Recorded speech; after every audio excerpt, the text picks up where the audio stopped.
Hello everyone, welcome back. Welcome freaking back. As you guys can see by the title and the thumbnail of this video, we are choosing a book that has green on the cover to read.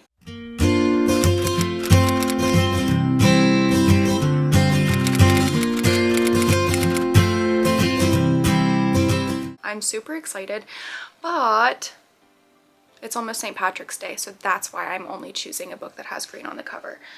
I have a whole lot of books to choose from. I went through all of the books that I were like kind of wanting to read, and I added them to this pile, and so these are the books that I'm going to be choosing from. So let's start out with going through all of the books that I have to choose from. Never by Jessa Hastings. This book has been on my TBR for so long. I don't know why I haven't picked it up, because I loved the Magnolia Park series. Like, absolutely adored that series, so much so that it's like definitely taking up mostly half of my brain power at all times is Magnolia Parks. So I don't know why I haven't read this yet, so this one's definitely going into this pile. This one I picked up washed out. This one I picked out at a $5 fill-a-bag. It is The Gauntlet by Megan Shepherd. So this one is a dystopian fiction. So this one definitely is it's a teen book. It's a teen dystopian. So this one is definitely going on, and you can see it does have green on the cover, so it counts because I make the rules. Then we've got Moonstruck Madness by Laurie McBain. This one has been on my shelf for quite some time. It was also picked up at a Wow Dust. Was also picked up at a $5 fill-a-bag. So this one could also be added to the list, especially since like the entire cover is green. This one is the one that I'm kind of leaning the most towards. Like, I really kind of absolutely want to read this book. But this one is Judging a Book by Its Lover by Lauren Leto. So I'm really kind of super duper leaning towards this book. This one's really been pulling my eye. Then we've got The 10th Muse by Catherine Chung. There's green. You see it. It's right there. This one also was picked up at a $5 fill-a-bag. This one is kind of a book about identity, I guess, and being a woman in a world like to help male success is really kind of the premise behind this book. So it's kind of about just being a female in a male-run world. So this one is definitely being added to the list. And then this one also picked up at a $5 fill-a-bag.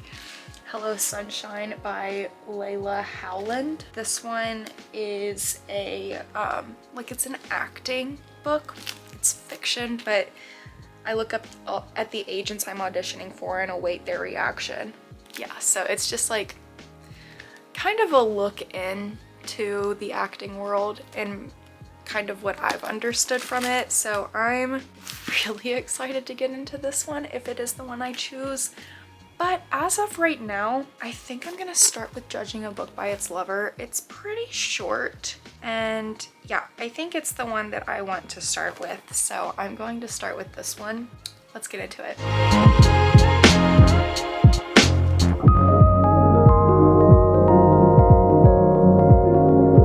I don't know how well you can see me. I don't know how well you can hear me. But I wanted to read this to you really quick because I have never related to something so hard, especially right now. Ask anyone with a big book collection and they'll tell you moving them was the hardest part of the move. Take down a bookshelf and there is often no less than 4, possibly up to 8, good lord if it's over 10, boxes of dense material. This is the single greatest argument for welcoming ebooks. Abandoning print and having your Kindle on display instead doesn't sound like such a bad idea while carrying book box number 7 to the car. Sean and I move, not like super soon, but within the next few months. And yeah, that's like the one problem that I always have while moving is the books. So I've never related to a quote so hard because yeah, whenever I'm carrying these books out to the car and out to the U-Haul and stuff like that, I'm really going to be wishing that I had just like gotten the books on my Kindle instead. Anyway, take your fucking birth control! Gonna go take my medicine and then I'm gonna continue reading this book.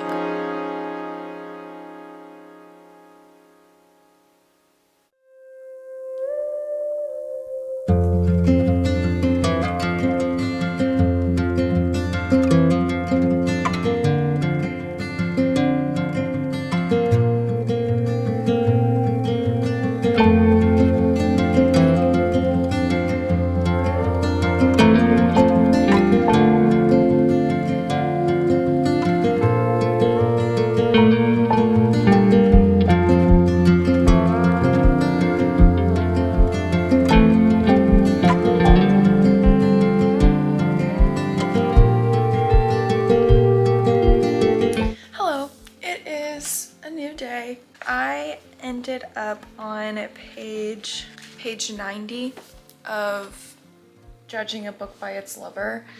This book is actually phenomenal. And let me state this really quickly. This is not a fiction. This is not a romance. This is purely criticism in a way. This is a literary criticism. It's kind of a biography if you want to think of it that way. But basically our author Lauren Leto is kind of, it says at the bottom, a field guide to the hearts and minds of readers everywhere. So basically there's been a few like chapters where it's like, oh, this is what it means to do this for your reader and blah blah blah. This chapter in particular was the rules of book club. The book club is one of the most joyful and most annoying things in a reader's life. With every meeting, there is one awkward moment when everyone becomes aware of who didn't read the book or who didn't understand the protagonist's state. Don't be that person. This is actually hilarious. This book is really feeling relatable in a way, even though like it's not a book to relate to. But I just find it fantastic. I'm really enjoying it so far, and I'm definitely going to continue into this.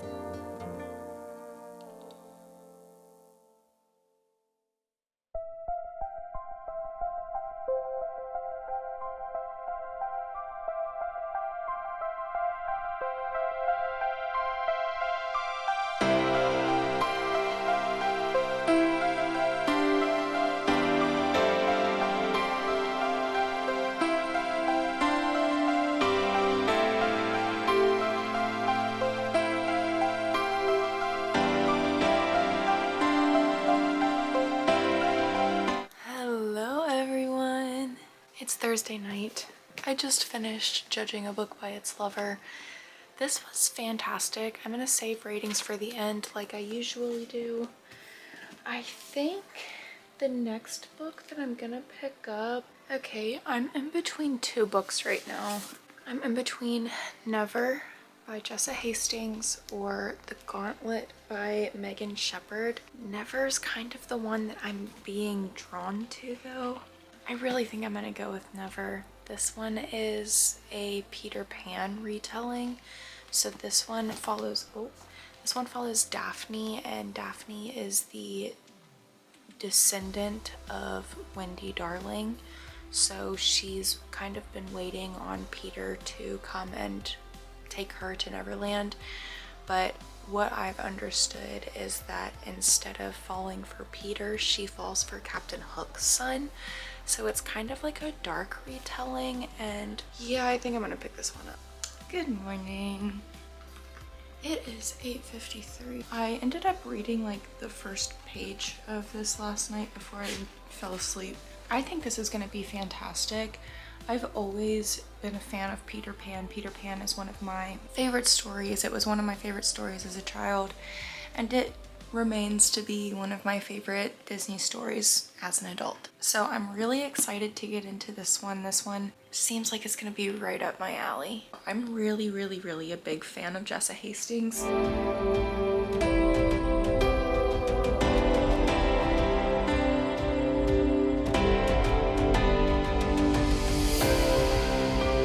Oh my God. Jessa Hastings, why do you have to do the things that you do? Like, what was the purpose? I'm gonna read you guys a quote. If you don't like to hear quotes, skip ahead. I'll give you the number right here to skip ahead to. Oh my god. Okay, so I think I mentioned that this book follows Daphne, who is a descendant of Wendy Darling. This isn't Wendy, but this is Mary, who I believe is Wendy's daughter, if I'm not mistaken. She reaches for Peter's hand. This is Mary. She reaches for Peter's hand. He looks scared at first to be touched by an old person, as though it's something that perhaps you might catch if you weren't to wash your hands thoroughly straight after. But then he gives her a smile, and I watch pass between them a moment that feels like I shouldn't have witnessed it, but I do. A silent goodbye. The last time they'll see each other. The end of the road for their great adventure. I'll fly you to the stars when it happens, he tells her quiet, solemnly. I'll be young again when you do, she smiles ever so sadly. Remember me as I was, Peter. I'll fly. Oh dear. Oh dear. I'm only on page 17. Do you guys hear that noise? One of my neighbors has like construction going on. I don't know what's going on, but there have been men and buckets and concrete. I am now on chapter 3. I have just gotten to the part where Daphne is now in Neverland and she has met Jameson, and they've only like talked for maybe a calendar 15 minutes, but their banter already in this book is phenomenal. Maybe I'm not as into Peter Pan as I am pirates.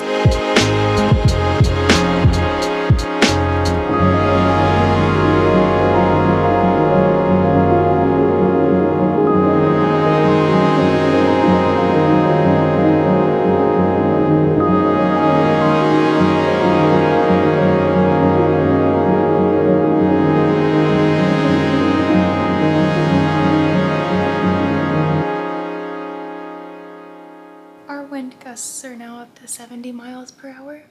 I can literally feel this moving my house. I don't like it. I don't like it. I don't like it. Anyway, it's the same day. I just changed my top. My other top that I had on was really annoying me, but the sleeves were like quarter sleeves, but they kept rolling up on my arms, and I was getting put into sensory overload, so I just changed my top into something more comfy. Peter is really giving me the ick. I never thought that I would say those words.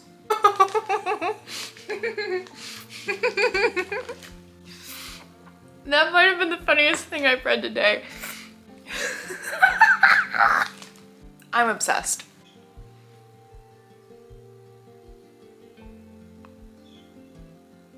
There's a blue jay being so obnoxious outside right now. If you guys have read the Magnolia Park series, Jameson is reminding me a lot of Julian, but make Julian Cockney and a pirate instead of a gang lord. But he's giving me Julian vibes, which I'm not opposed to at all.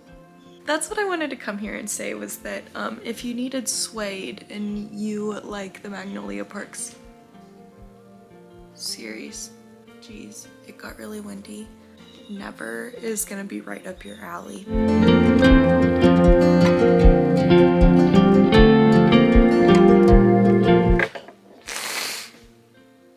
No. I just watched the new stupid Disney commercial. I was just trying to listen to a Peter Pan ambiance. Fucking Disney. I'm about 50% through Never right now, and I'm genuinely loving this so far. Peter is really kind of narcissistic, and Jameson is a pirate. Like, he was raised by pirates, so like, what can you expect from him? But also he's not a jackass. So Daphne is kind of pissing me off right now because I feel like Daphne should be being smarter than she is. Like, she's almost 18. She's definitely way more mature, way older than the people that are usually in Neverland. So I feel like she should be making better decisions, but instead she is making silly, just honest mistakes, I guess. But if Jessa Hastings is going to do anything, it is going to be to write a horribly tragic and toxic relationship. Jessa Hastings will write those two things, tragic and toxic, and she does it fantastically. Ironically, if there's anything that I have an aversion to, it is being an adult and growing up. So I'm going to open up Never this morning and continue reading about our boy that doesn't grow.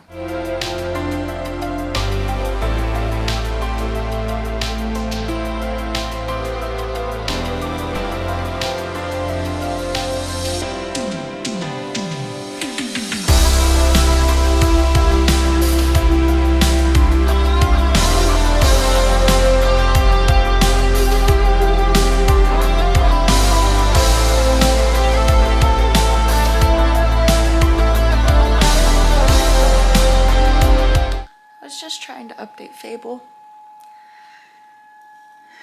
and it's Wednesday.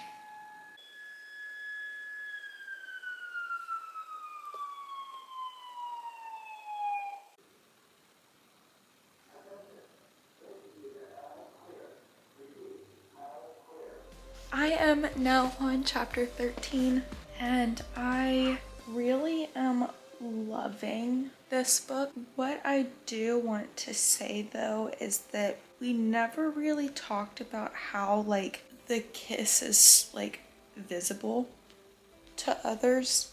Daphne gets back with Jameson, and Jameson looks at her mouth and he's like, oh, he didn't take it. Talking about her kiss, like Peter didn't take her kiss. I don't think that we ever talked about like how the kiss is visible. I don't really think that we ever talked about it, and I'm kind of confused, but it's not really irritating me enough to where I'm like, but it is something that I have noticed that we talk about quite often, but we never got like the basic understanding of it.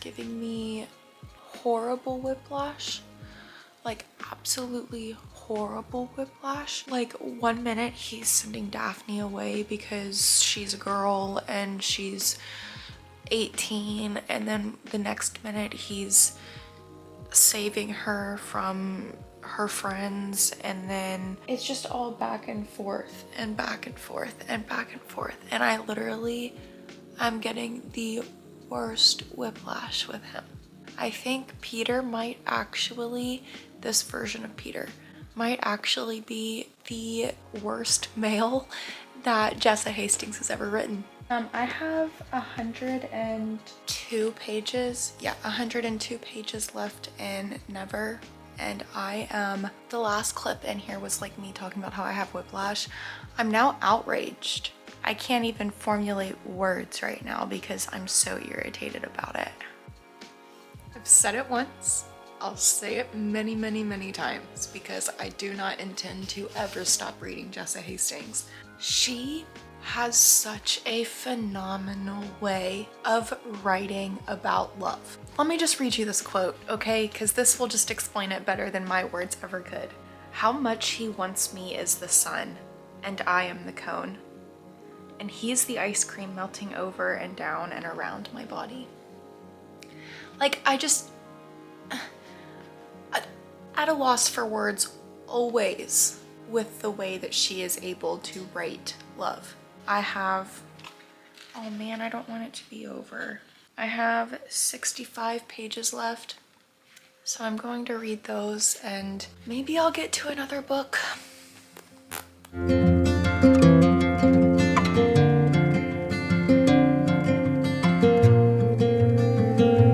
Okay, so let's talk about the 2 books that we read in this video. I wanted to get to 3 books, but the last book that I read in this video took me a little bit longer than I had anticipated, but it wasn't for a bad reason. I was just truly enjoying the book. So anyway, let's talk about the first book that we read in this video, which was Judging a Book by Its Lover by Lauren Leto, or Leto. This book was a literary criticism, so it wasn't really a fiction, it wasn't a romance, it wasn't anything like that, but it was truly a fantastic book. I had dog-eared a few pages, which I don't typically do, but I really wanted to remember these little known treasures. And then it says, people tend to follow the pack with their tastes in books, abiding by the tides of popular opinion to figure out the next read on their list. Just look at Oprah's book club. Even those who try to read outside the mainstream get caught up in the pockets of influence. William Gibson's cyberpunk begets Orson Scott's Cards. Orson Scott Card's space epic begets Susanna Clarke's magical alternative history. But where is the fun in reading the same thing everyone else is reading? The best books are the ones you hardly hear about. These are a couple of the cult favorites for people who want to read the unbeaten paths of contemporary literature.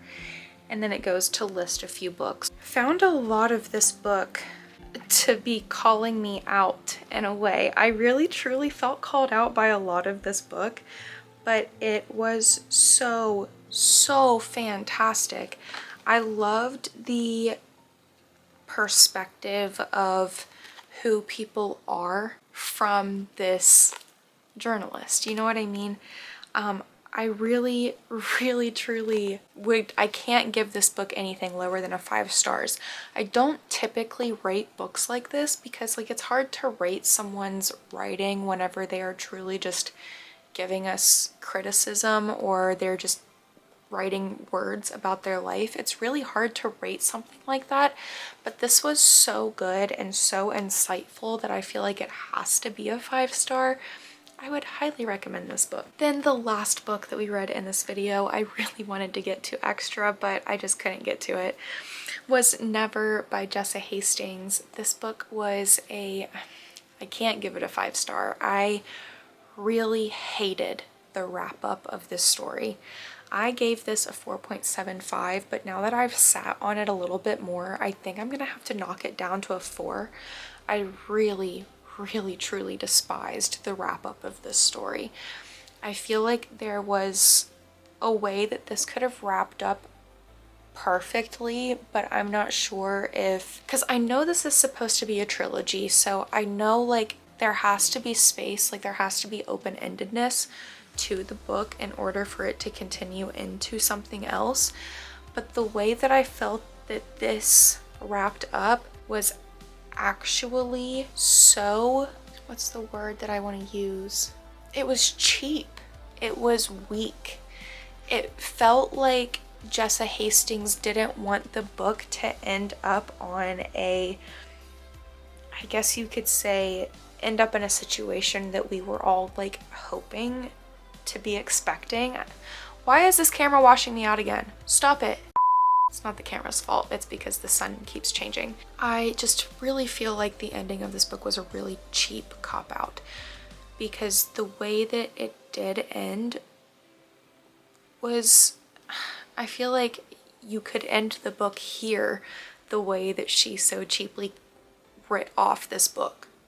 I feel like you could end this here. It doesn't need to continue. You've finished the book. It's done. And that's just kind of where I am and why I can't rate it a 5 star, even though I truly enjoyed this so much. I loved all of our characters. I hated the wrap up. And that's me being picky, yes, but also I sat here for 370 something pages. I feel like I should have been satisfied by the end. And I just am so unsatisfied. I'm still unsettled by the ending. Just like really everything about it was just really irritating at the end. But I truly loved this book, and would I recommend it? Yes, absolutely. Form your own opinions, but those are mine. I really did not like the way that the book ended. This book is like all green, so check. This book, I chose here, the grass area, because it is green and there is green on the cover, and I make the rules here. But these are the two books that we read in this video. I really truly had such a fun time reading these two books. They were two very drastically different books, but I enjoyed both of them equally. So I hope you guys enjoyed this one. If you did, make sure you give it a thumbs up. Make sure you leave a comment downstairs. Make sure you subscribe. And I'll see you guys in the next one.